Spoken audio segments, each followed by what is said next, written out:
Então, hoje, como Sandrinha ali já falou, né, vamos ver mais um pouquinho, né, um capítulo desse livro que tem tantas histórias muito bacanas que revelam como a gente chega, né, o que a gente encontra lá do outro lado.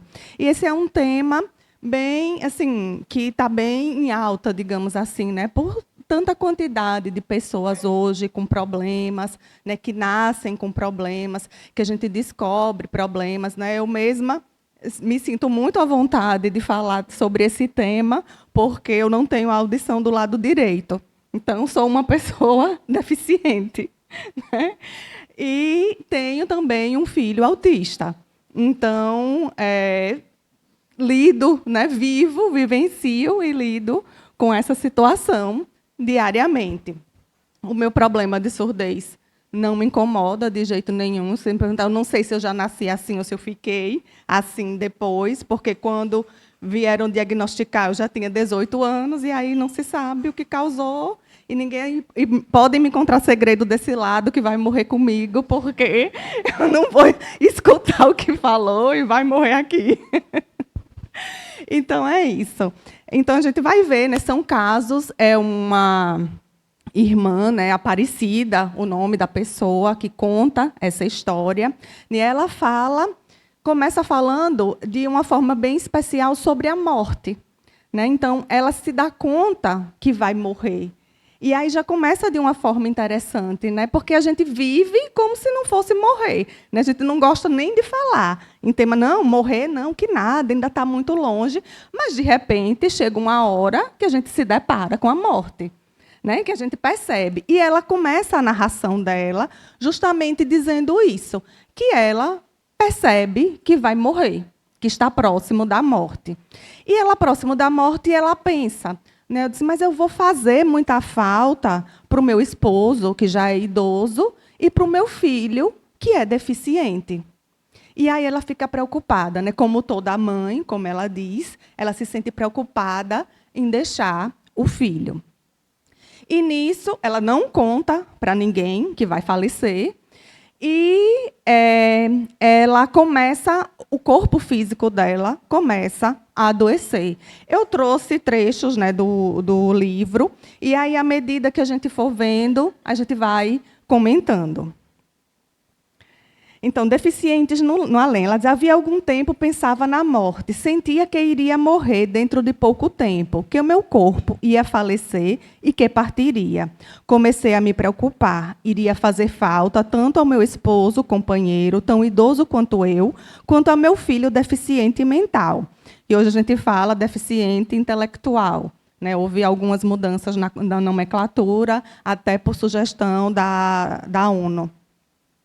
Mãe pensa sempre que é insubstituível, né? E aí, falando um pouquinho sobre essas questões da morte, né, é interessante, e a gente vai ver aqui durante a narrativa dela, como é importante a gente se preparar para a morte. Como é importante a gente entender que a vida aqui presente vai influenciar na nossa vida quando a gente chega lá. Então, ela vai trazer alguns relatos, no caso voltado para pessoas com deficiência, de como elas chegam lá do outro lado. E ela fala tanto do entendimento, de como se chega lá do outro lado, de entender o que acontece, que a gente entenda isso, como as atitudes da gente. Quanto melhores formos nessa vida e quanto mais resignados a gente for nessa vida, diante das nossas dificuldades, melhor a gente vai chegar lá do outro lado. E isso não só como deficientes, mas em qualquer situação da nossa vida. Então, quanto mais, de maneira mais leve, a gente tentar lidar com esses problemas, melhor a gente vai chegar lá do outro lado. Eu gosto sempre de partir do seguinte pressuposto, né, que ajuda até a gente se conformar com as nossas dificuldades, que é, se a nossa verdadeira vida é a vida espiritual, né, se a gente está aqui de passagem para se melhorar, e se alguma coisa, como disse até na leitura inicial do Evangelho, se alguma coisa acomete a gente, e se não foi dado causa nessa vida, foi em uma vida passada. né? E se foi em uma vida passada, eu preciso resgatar isso, né? Eu preciso que eu me melhore nesse ponto para que, ao voltar para a minha verdadeira vida, eu esteja quite com essa situação. Claro que quando a gente está aqui, a gente não se lembra o que foi que a gente fez. E é até bom, né? Porque se Deus disse que não é para a gente lembrar, então é porque é melhor que a gente não lembre, porque isso, ao invés de ajudar, prejudicaria o nosso dia a dia, né? Já pensou a gente estar ali de um lado, dormindo com uma pessoa como o nosso marido, que a gente sabe que em outra vida foi o meu algoz, tirou a minha vida. Então, como era que eu iria me sentir? Será que eu iria confiar, né, nessa pessoa? Então, por esse e por outros motivos, né, vários motivos, que a gente não lembra do que fizemos e do que fomos em encarnações passadas. Mas dá para a gente ter uma noção a depender da nossa dificuldade. Eu tenho certeza que em outra vida eu não fiz boa coisa com o que eu escutava. Porque se eu fizesse boa coisa com o que eu escutava, eu vinha com meus 2 ouvidos perfeitos. Então, seja lá por alguma, digamos, uma gripe muito forte que eu tive quando criança e eu perdi a audição, mas eu perdi. Ou mesmo que eu tenha nascido dessa forma, eu perdi a audição. E se eu perdi a audição, porque alguma coisa eu tenho que aprender com isso, né? Então, a gente tem uma noção do que a gente fez. O que foi? O que será? Não importa. O que importa é como eu vou lidar com essa deficiência agora. Isso é o que vai fazer diferença para o meu futuro. E não eu ficar preocupada no que foi que eu fiz. Não vai me levar a nada. E ela vai deixar isso bem claro aqui no decorrer das historinhas dela. E aí, né, ela começou a passar, a adoecer, né, o corpo físico piorou das doenças que ela tinha. Possivelmente ela tinha alguma coisa no pé, porque a gente vai ver mais adiante que o pé dela foi amputado. Mas aí ela vai, tem uma filha dela que conhece o José Carlos, que é espírita, e ela diz que das religiões, né, das doutrinas, a que ela mais simpatiza é com o espiritismo. E ela vai para um encontro com uma filha, e José Carlos está lá, e ela diz que já tinha tomado passe com ele, aproveita a oportunidade e pede um passe. Eles ficam sozinhos, e ela se sente à vontade para perguntar como é morrer. E ele, intuído pelo mentor espiritual dele, que ela soube disso após o desencarne, consola ela e esclarece o que seria morrer, né, para que ela entendesse. Então, vamos ver o que é que ele diz. Dona Aparecida, teu corpo morto é o começo de outra forma de viver, a espiritual. Então, olha, né, a gente perde o corpo físico e volta para a nossa verdadeira vida, que é a vida espiritual. O corpo da senhora morrerá quando chegar a hora, e nesse instante deverá estar tranquila e com o pensamento em Jesus. Olha só a dica que ele dá. Na hora da morte, para a gente ficar tranquilo e com o pensamento em Jesus. Será que quem não teve uma vida tranquila, ou quem não acredita em nada, vai conseguir ter essa tranquilidade? Não vai, né?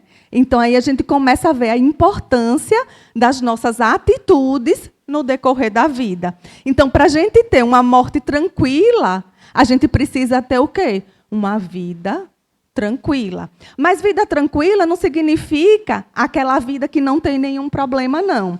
Uma vida tranquila significa a gente entender que aqueles problemas são necessários para o nosso crescimento como seres espirituais. E entender isso traz uma tranquilidade. A gente entender que isso é passageiro e que esse sofrimento vai trazer um benefício para mim, porque ele é decorrente de algum mal que eu fiz. E é uma oportunidade de resgatar esse mal.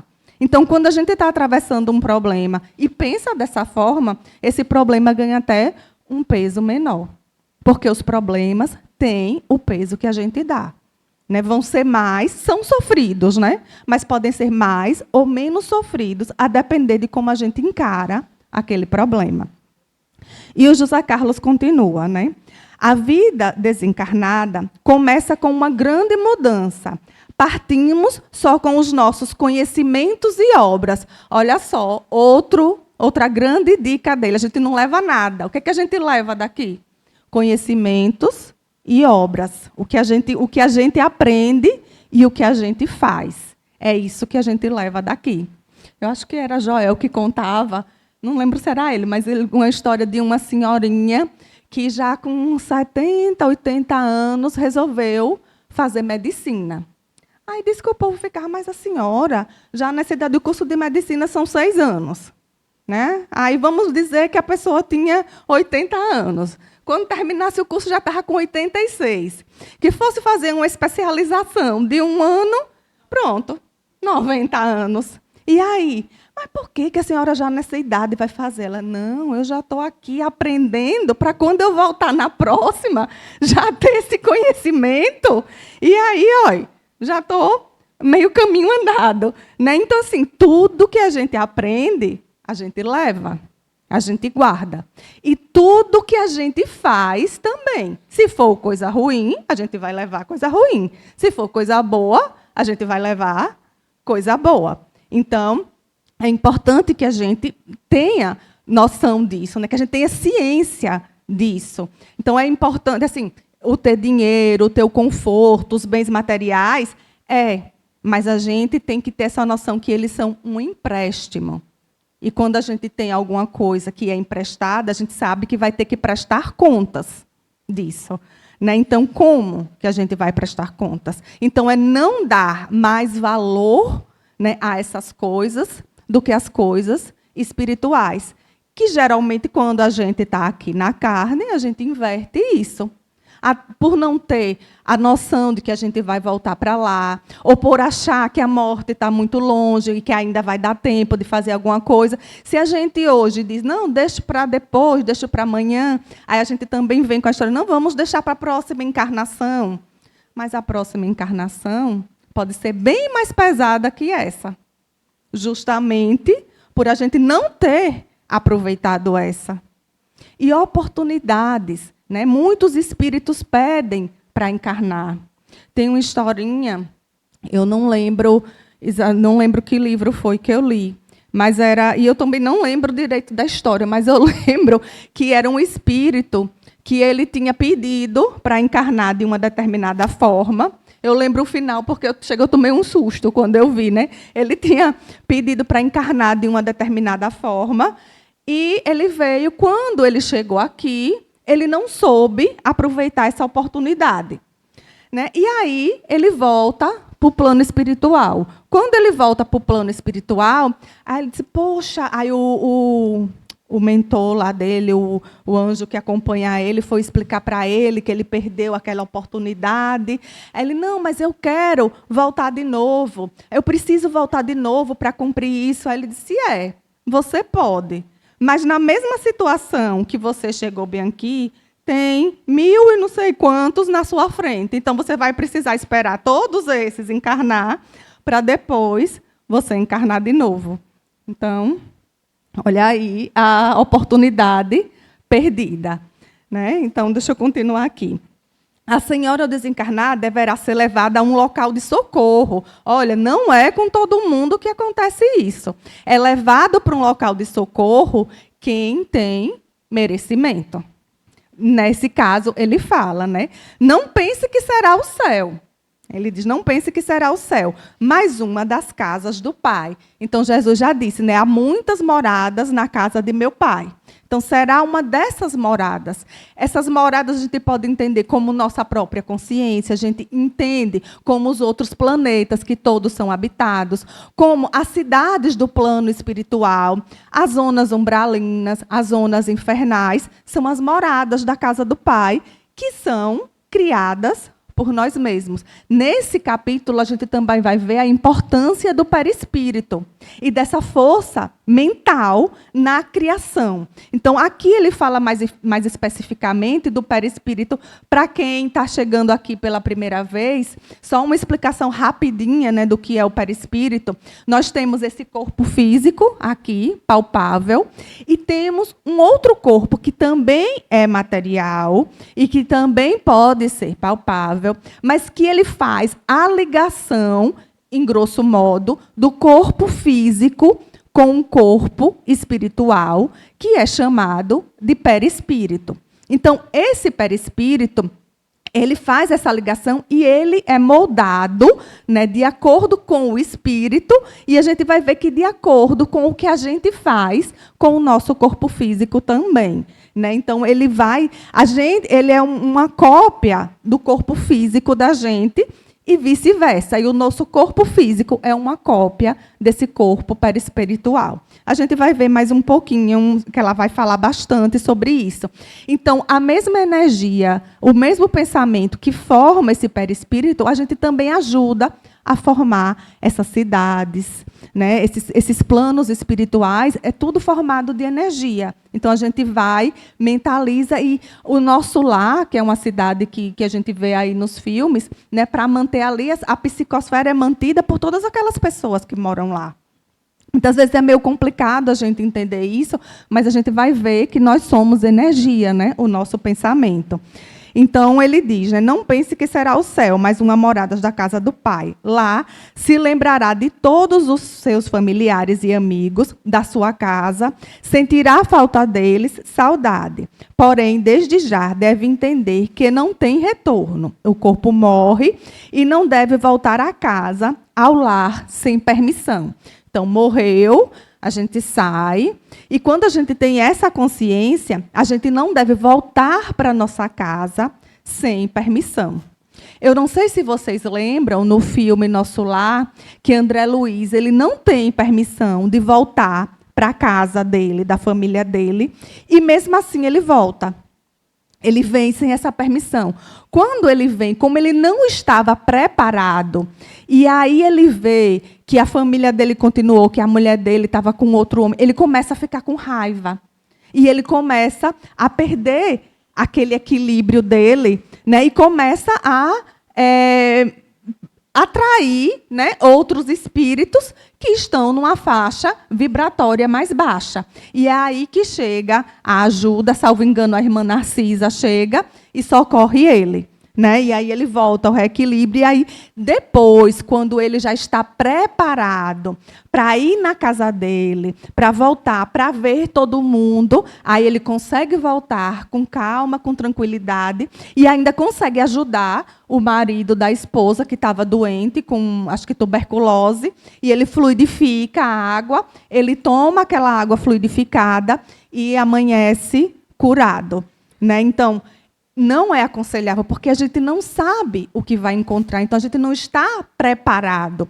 Muitas vezes, os próprios parentes da gente estão, de uma certa forma, obsediando, chorando muito pela nossa perda. Né? Isso tudo faz com que o nosso espírito desencarnado sinta isso. Então, muitas vezes, não é bom. Quer dizer, não é bom, eles não recomendam que a gente volte para lá sem estar preparado. Então, vai ter o tempo certo. E ela conta aqui.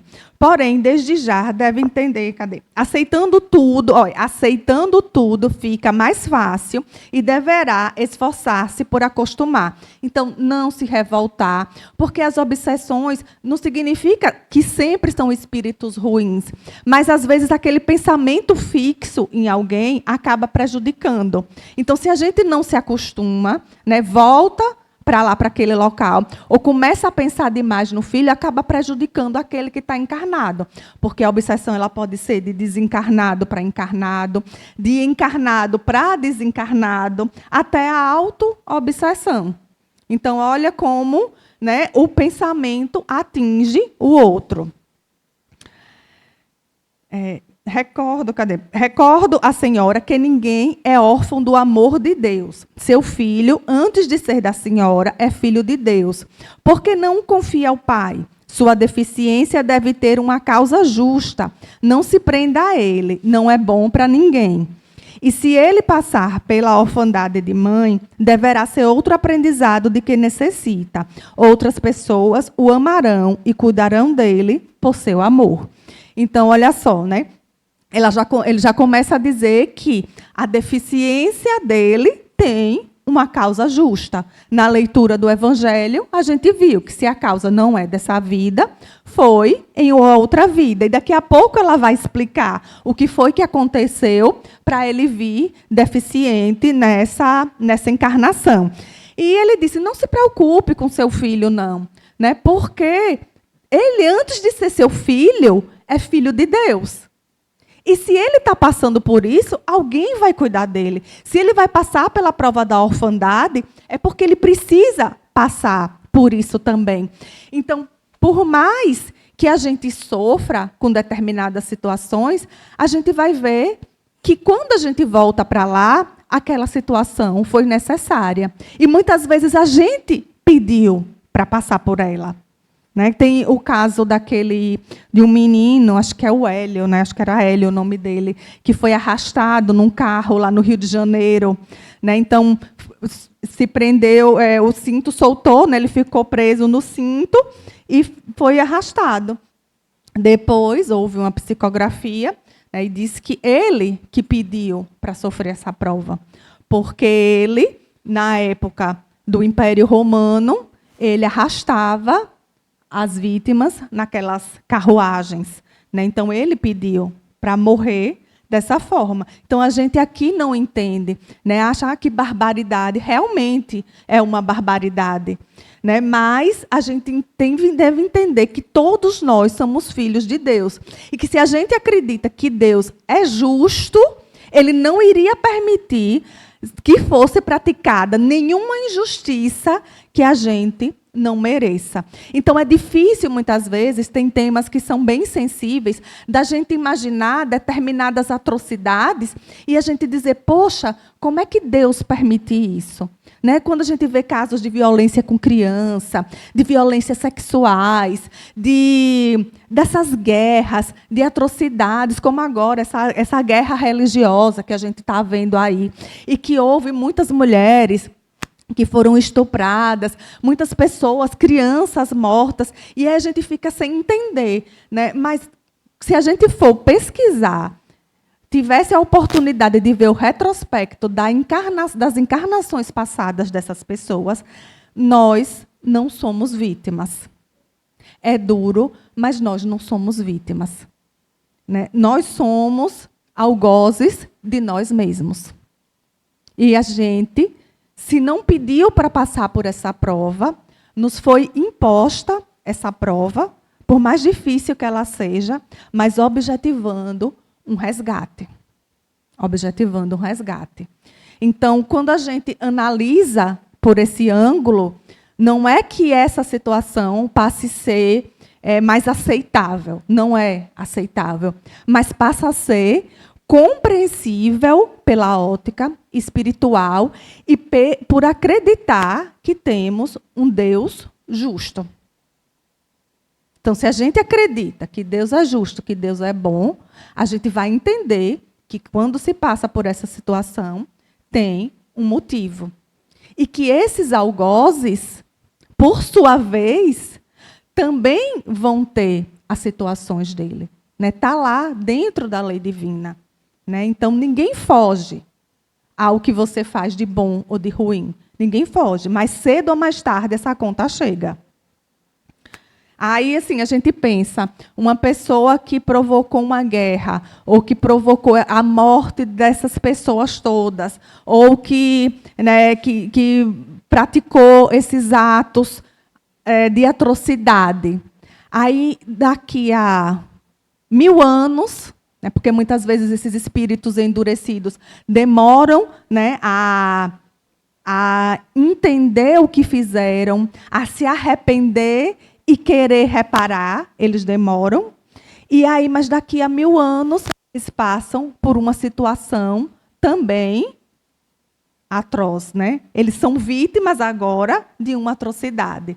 Mas aí, quando a gente vai pegar a vida pregressa deles, as outras encarnações, aí a gente vai conseguir entender. Minha doença se agravou, prendendo-me ao leito, e foi necessária uma cirurgia na qual amputaram o pé dela, né? Passei por estranhos momentos, via pessoas desencarnadas que me animavam, pedindo que tivesse calma. Ouvia conversas de encarnados, médicos, enfermeiras e de familiares.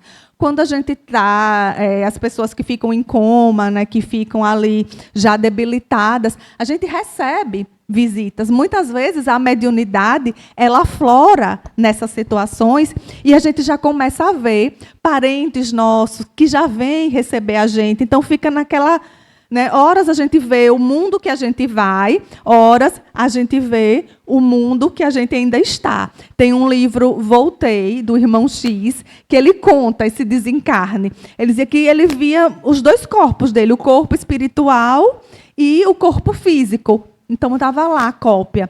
E aí, o interessante é que ele falava, no corpo físico, ele sentia as dores daquelas doenças, daqueles males que estavam no corpo dele.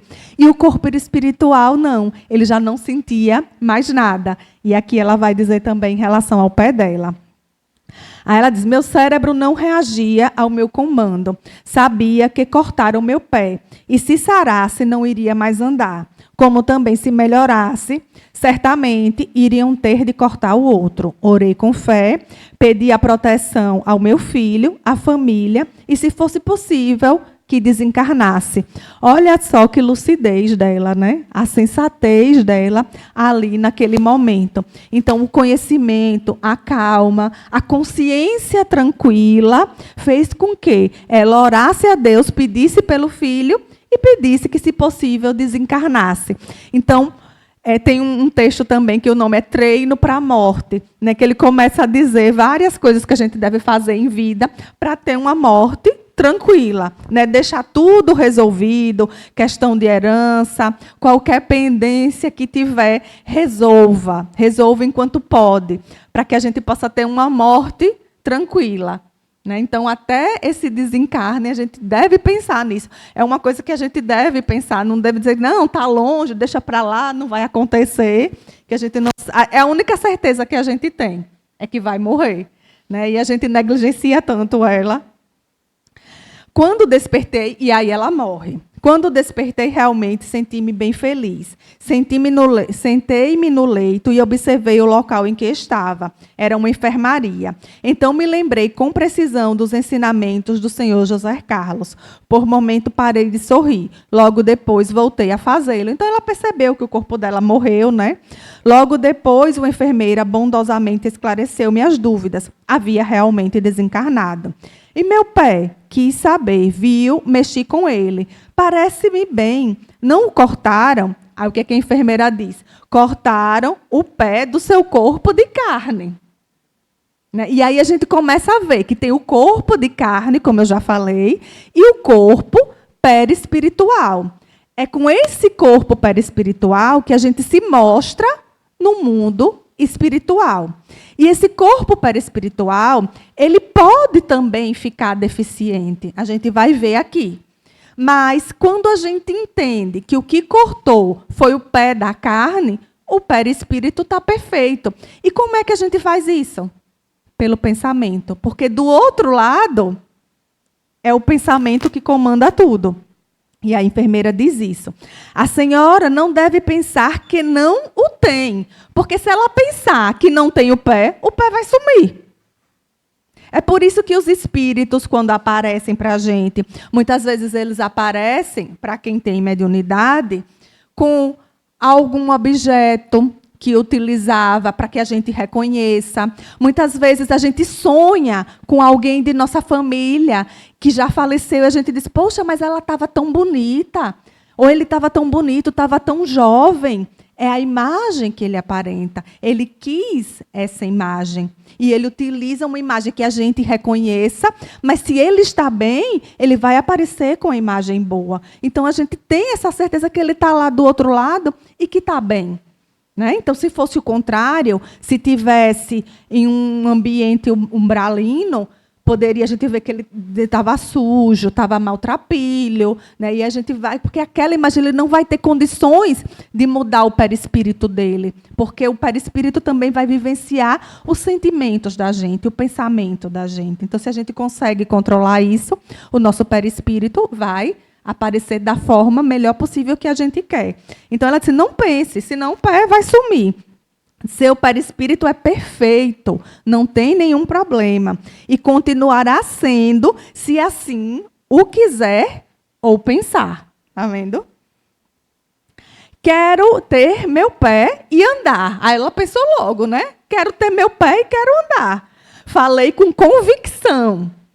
O período de adaptação não foi fácil. Senti muita falta da minha casa, do meu esposo, dos filhos e netos. Então, da mesma forma que a gente aqui, quando perde um ente querido, sente falta, quem foi para lá também sente falta da gente. Né? Não deixa de gostar, não deixa de sentir falta, está sentindo falta. O tempo passou e, para entender a vida desencarnada, estudei e tenho estudado. Então, lá a gente não fica parado, não, né? Ela ficou estudando, né? Estudou e tem estudado para entender. Passei a ser útil, vivo contente, principalmente porque posso sempre vê-los e abraçá-los. Ah, então ela já pode ver eles e abraçar. Então já foi, mas ver e abraçar, como é que ela vai abraçar? Se ela está desencarnada e eles encarnados? E o sonho? No sonho a gente pode abraçar. Né? No sonho a gente abraça. O senhor José Carlos tinha razão. Meu filho está bem. É cuidado com muito carinho, por amor a mim e a ele também. Não posso dizer que não dá trabalho, mas a vida continua e sei que estarei com ele um dia. Olha a certeza que ela tem de que vai rever as pessoas que ela gosta. Ao pensar nesse encontro, fiquei a imaginar como ele voltaria. Aqui também seria deficiente? Indaguei ao meu instrutor, que gentilmente me esclareceu. Então, ela pensou, o filho é deficiente. Quando ele voltar, será que ele vai ser deficiente? Aí ele diz, Dona Aparecida, cada caso é um caso na espiritualidade. Seu filho, aí ele vai explicar o que foi que aconteceu com o filho dela, né? Seu filho teve o cérebro lesado por influência de seu perispírito doente. Olha lá o perispírito dele como está. Doença provocada por ele mesmo numa vida anterior pela embriaguez. Então, que ele se embriagava e ele adoeceu o perispírito dele. Então, quando a gente faz alguma coisa de ruim nessa vida com o nosso corpo, a gente marca o nosso perispírito. Né? A gente precisa que o perispírito, muitas vezes, volte adoecido para que a gente resgate isso. Tem outra coisinha, eu vou falar de mim, né? Porque não tem outra pessoa melhor para falar do que de mim. Eu, depois de adulta, depois de velha, vou dizer assim, né? Passei a ter problema com alimentação. Quer dizer, sempre tive. Desde os 18 anos foi quando eu descobri a surdez. Aí descobri que tinha quase úlcera no estômago. Aí já começou a mudar a minha alimentação. E de lá para cá só vem piorando. Então, agora eu não como glúten, não como lactose, sei o quê. Daqui a pouco eu vou ver que nem planta de fotossíntese. Fazendo fotossíntese. Eu digo, meu Deus, desde os 18 anos, eu não tomo refrigerante, não bebo, não como fritura, não sei o quê. E tudo só piora. Só piora. Fiz 3 cirurgias o ano passado, e depois da cirurgia aí vem desbiose, vem não sei o quê. Aí eu digo, bom, vamos lá, Gilmara, dá pagando alguma coisa. Vai ver que em outra vida você comia, né? Aí era mocotó, era rabada. E nessa vida eu não posso comer nada, eu vou me queixar. Não, né? Vamos comendo ali alface, que nem planta, essas coisas assim, né? Para viver. Porque se não foi nessa vida, foi em outra vida. Então, se eu tenho esses distúrbios, não é por nada, não. Ah, não fui sorteada, não. Tem alguma coisa. Importa eu saber o que foi? Não. Deixa eu me conformar, que Dona Aparecida aqui diz que eu tenho que me conformar. Por quê? Se eu ficar revoltada, vai ser pior. Porque ao invés de só sentir essas azias, essas dores, a barriga estufada aqui, não, vou continuar sentindo do outro lado. E quando chegar do outro lado, como Dona Aparecida mexeu o pezinho, eu quero ter minha barriga boa, sem dor nenhuma. Né? Então, vamos conformar aqui. Então, vamos lá. Ele, pela embriaguez, né, ele prejudicou o perispírito dele. O instrutor fez uma pausa e recordei parte do meu passado. Vi meu filho em outro corpo, embriagado, destruindo o corpo perfeito que Deus havia lhe dado. Vi também que eu fora uma das causas de sua perdição. E olha só, né, quando a gente, como mãe, recebe um filho que tem alguma deficiência, né? A gente vai ver aqui outra mãe que implorou para que viesse mãe de novo dele. Não porque ela contribuiu para a queda dele, mas porque ela queria auxiliar. Então, quando a gente recebe um filho, esse texto já dá duas opções. A primeira opção é porque a gente ou contribuiu para a queda daquele espírito, e agora ele vem como filho para que a gente ajude ele a se melhorar, ou a gente quer, por amar demais aquele espírito, vir como mãe para ajudar ele também. Né? Então, tem essas opções. Então, aqui ela foi uma das causas da perdição. Então, pode até não ser como um filho, mas como um marido, como um irmão, como uma pessoa próxima que a gente tenha que conviver. Né? Então, a gente não reclame ali daquele parente difícil, não, porque muitas vezes a gente contribuiu para ele estar naquela dificuldade. Né? Ou, se a gente não contribuiu, a gente quer auxiliar ele de alguma forma, a evoluir junto com a gente. Nesta existência, ele tem, na humildade e na aceitação, a purificação do seu perispírito. Então, ele veio para purificar. Por quê? Porque ele está aceitando, ele está sendo humilde com essa deficiência que ele tem. Quando desencarnar, ele será socorrido, trazido a uma colônia, e após um tratamento em um dos nossos hospitais, se reabilitará e se tornará sadio. Então, o perispírito dele vai voltar curado. E vai ficar sadio. Então, em uma outra encarnação, ele já não vai mais voltar com deficiência nenhuma. Porém, não é com todos os deficientes que acontece esse fato. Muitos, não tendo o corpo físico perfeito, se revoltam e não acham justo o seu sofrimento.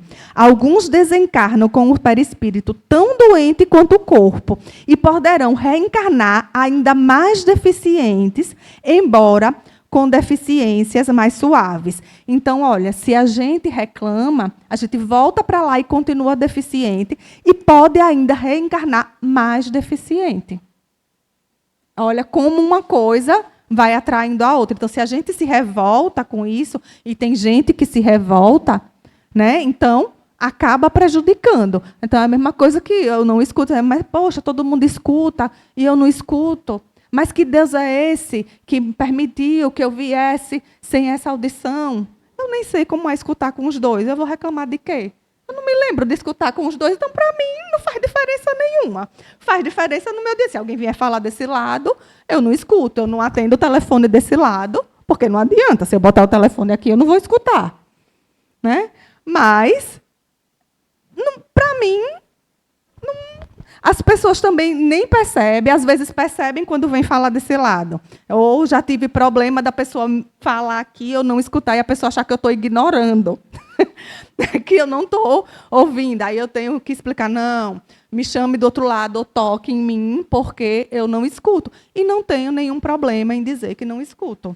Não tenho. É até bom que eu diga, porque se vocês falarem comigo aí na rua e eu não responder, aí se falarem do lado direito, estou perdoada.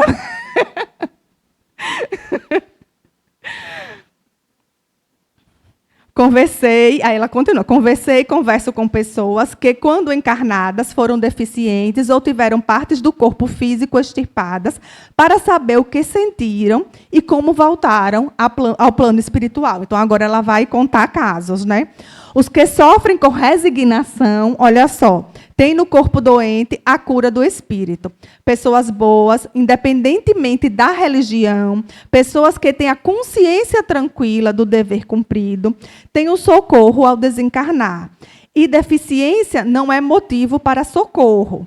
Só são socorridos os deficientes que foram bons. Olha só, deficiência não é motivo para socorrer. Eu sou deficiente, quando eu chegar no plano espiritual, eu vou ser socorrida. Não. Eu tenho que aceitar a minha deficiência, né, e tenho que agir com bondade com ela para ser socorrido e, do outro lado, ter direito a ter o meu perispírito restabelecido. Os que se revoltam, foram maus, erram muito, desencarnam e continuam deficientes, às vezes em estado pior. Conversei com a senhora, olha esse caso, né? Conversei com a senhora que, quando encarnada, foi cega por 38 anos. Foi revoltada e cometeu muitos erros, desencarnou e ficou mais 15 anos cega, vagando pelo umbral. Então, ficou mais 15 anos. Então, passou 38 cega, encarnada, e mais 15 desencarnada, sem enxergar nada, lá do outro lado. Cansada de sofrer. Aí, olha como é que a ajuda chega. Cansada de sofrer. Arrependeu-se. Então, o primeiro passo é o quê? O arrependimento. Foi socorrida e levada por benfeitores a uma incorporação num centro espírita, onde, com os fluidos de encarnados, pôde sanar a cegueira. Então, para reconstituir o perispírito dela, ela foi trazida a uma sessão mediúnica. Na sessão mediúnica, em contato com os nossos fluidos de encarnado, ela conseguiu enxergar. Olha aí o trabalho da mediunidade, né? Como é importante. Então, quando ela teve aquele choque anímico, o contato daquele espírito com o espírito, do perispírito do encarnado, na reunião mediúnica, a gente recebe espíritos que não escutam, que acham que ainda estão com uma espada, com uma faca, com um tiro, sem a cabeça. E aí eles vão sendo, vão dialogando, o dialogador vai ali conversando com ele, fazendo eles entenderem que eles estão normais. E eles saem da reunião ali com aquele primeiro passo. Estou enxergando, estou sentindo o meu corpo curado. Então, essa é uma das importâncias do atendimento mediúnico. Não de nós, médiuns, né, mas do que a espiritualidade faz através da gente. E aí, né, há muitos casos parecidos de pessoas que, ao desencarnar, continuam sofrendo com suas deficiências e, ao serem socorridas, são levadas a uma incorporação em que é mais fácil se tornarem sadias pela doação de fluido de encarnados. Outras socorridas são internadas nos hospitais daqui e curadas com passes de tratamento. Eu não sei se vocês lembram também, mas no filme Nosso Lar, André Luiz ele chega todo ferido, e aí botam ele naquela maca, e Lísias começa a dar passe nele, tirando aquela substância negra ali daquela região dele que foi afetada, que ele foi um suicida inconsciente, né, que ele comia exageradamente, bebia e acabou prejudicando toda essa parte. E quando chega no plano espiritual, ele foi atendido e recebeu passes para curar essa região dele, do perispírito. Para as pessoas boas, tudo é mais fácil, como o caso de um senhor que conhecia encarnado, era cego também, de nascença. Pessoa boníssima, ele trabalhava para o seu sustento, benzia curando e ajudando as pessoas com suas orações. Contou-me que sua desencarnação foi como dormir. Ao acordar, abriu os olhos e enxergou. Embora visse tudo embaralhado, gritou de felicidade. Um médico do hospital para onde fora levado lhe explicou sua situação de desencarnado. Aplicou-lhe passes e ele passou a enxergar nitidamente. Foi uma grande emoção. Ele adorou ter desencarnado. É hoje um grande benfeitor e disse que sua cegueira levou a caminhar para o progresso, o que não fez enxergando. Ele é feliz. Então, olha só, né? Então, ele não enxergava, chegou lá. Quando ele desencarnou, por ter aceitado aquela cegueira dele e ter trabalhado, mesmo cego, chegou lá, ele viu. Não viu perfeitamente, mas foi tratado e passou a ver. E aí ele deu mais valor, né? Porque ele, enxergando, ele não conseguiu ser uma pessoa boa. E cego, ele conseguiu, além de curar o perispírito dele, se melhorar. Então, é feliz, né? Então, a gente consegue, se a gente for resignado, a gente consegue sair daqui melhor do que chegou.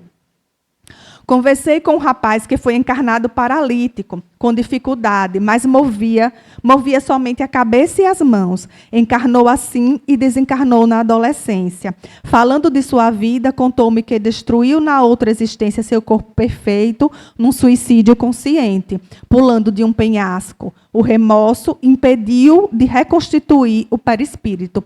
Então, a culpa, o remorso, a vergonha, todos esses sentimentos, do outro lado, atrapalham a gente.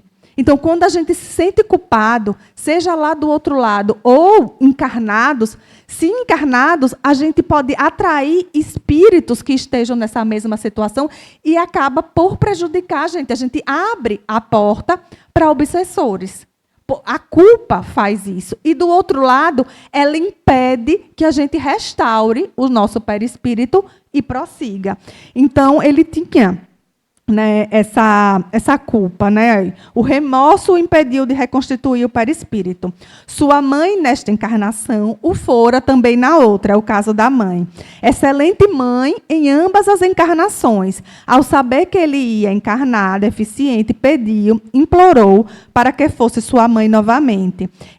Ela não confiava o filho a ninguém. Encarnou em família espírita, teve todo o apoio e carinho, sofreu muito como encarnado, dores e tristezas, mas não se revoltou. Desencarnar para ele foi maravilhoso. Dormiu para acordar aqui, entre parentes e amigos. Logo que tomou conhecimento de sua desencarnação, repare que não é automático, né? Então, tem aquela parte da perturbação, quando a gente chega lá do outro lado. Passado um tempo, a gente toma consciência que desencarnou. Quando toma essa consciência, aí ele voltou, né? Pôde se mexer e, com algumas horas de tratamento, quando lhe foram anuladas as impressões do corpo físico, pôde andar, correr. Hoje, anos depois, ele ainda gosta de correr pelos jardins, pular e dar piruetas. E terminou contente sua narração, falando que aprendera a dar valor ao corpo físico e que é muito feliz por Deus ser pai amoroso, não punindo pela eternidade erros de momento. Conversei com muitos que foram deficientes enquanto encarnados, surdos, mudos, aleijados ou débeis mentais. Essa linguagem era a linguagem da época, né? Hoje a gente fala diferente, né? Deficientes físicos, deficientes intelectuais, deficientes auditivos. Os bons foram socorridos de imediato e, após tratamento, tornaram-se sadios. Os bons, né, foram socorridos e tornaram-se sadios. Os que vieram em más ações ou desprovidos de merecimentos, sofreram, vagaram como outros quaisquer, que fizeram as mesmas ações más. Todos agora dão muita importância ao aprendizado que tiveram e dão muito valor à bênção do corpo físico. Aqui, por causa da hora, eu vou só adiantar o outro caso que tem, que é de um rapaz que ele, durante uma discussão com a mãe, ele empurrou a mãe e a mãe veio a falecer. Dessa queda foi tida como um acidente, mas ele ficou se sentindo culpado. Quando a culpa, foi como eu disse, a culpa faz com que a gente paralise e atraia coisas ruins. Porque se ele, num ato impensado, empurrou, matou a mãe, tudo bem, natural que a gente sinta a culpa, mas essa culpa não pode paralisar a gente. Então, ele fez isso, ele tinha que converter esse mal que ele fez em algum bem. Ele não vai ter mais como trazer a mãe dele de volta, mas ele podia se dedicar a um trabalho voluntário com idosos, a cuidar pessoas que perderam a mobilidade por uma queda, por acidente, e com isso ele iria resgatar essa falha que ele teve. Mas não, ele se sentiu culpado. E aí o que foi que aconteceu com ele? Quando ele desencarnou, ele rejeitou o braço dele, o braço direito, que foi o braço que ele empurrou a mãe. Então, no perispírito dele, sumiu o braço. E ele ficou anos sem o braço. E olha que encarnado, ele tinha os dois braços. Quando desencarnou, por a culpa, o braço direito dele sumiu. E não tinha o que fosse feito para que ele voltasse com esse braço. E se ele fosse reencarnar, ele reencarnaria sem o braço. E aí ele tentava reconstruir o braço com o pensamento, mas quando ele lembrava do que ele fez, o braço sumia novamente. Então, olha só a força, né, do pensamento da gente e o poder da culpa. Então, assim, a gente não deve se culpar, a gente deve trocar a culpa por ações positivas. Porque é dessa forma que a gente resgata. Né? Aquela frase de Jesus, né, de que o amor cobre uma multidão de pecados, é justamente isso. Então, a gente pode resgatar pela dor ou pelo amor. Pela dor é reencarnando como um deficiente, ou pelo amor, cuidando de pessoas que passaram por um determinado problema. Então, eu vou só pular aqui essa parte, né?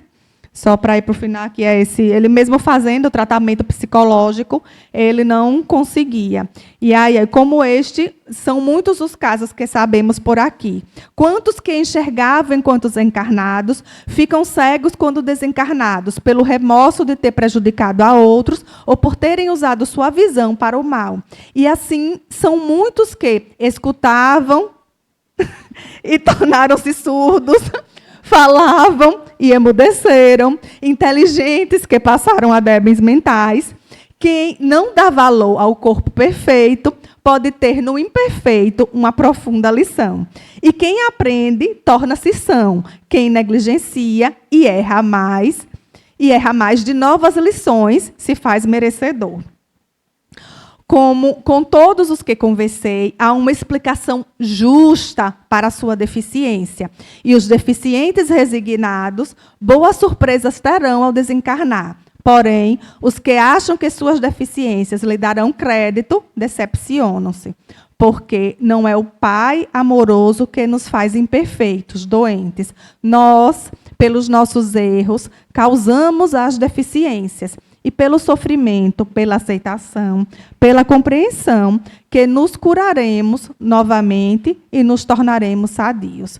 Bendito seja o Pai pelas grandes lições que temos e por podermos, com um corpo deficiente, reparar erros em que muitas crenças nos trariam em muitas crenças nos trariam o castigo eterno, alegria aparecida. Então é isso, né? Então, todas as dificuldades e deficiências ou outras dificuldades, sejam elas quais forem, não é motivo de revolta, é motivo de resignação e entender que é uma graça de Deus para que a gente volte para a nossa verdadeira pátria, que é a pátria espiritual, melhor do que enxergamos. E que a gente tenha a certeza de que, se assim agirmos, lá nós estaremos perfeitos, né? E mais preparados para uma nova jornada, onde teremos menos dificuldades. Olha só, que maravilha, né? Então, é com essas reflexões, né, que eu concluo esse capítulo desse livro tão maravilhoso, né, e que a gente possa agradecer por tudo a Deus e que Deus nos dê força, sabedoria, coragem e fé para que a gente continue essa jornada. Fiquem em paz, fiquem com Deus e até uma próxima oportunidade.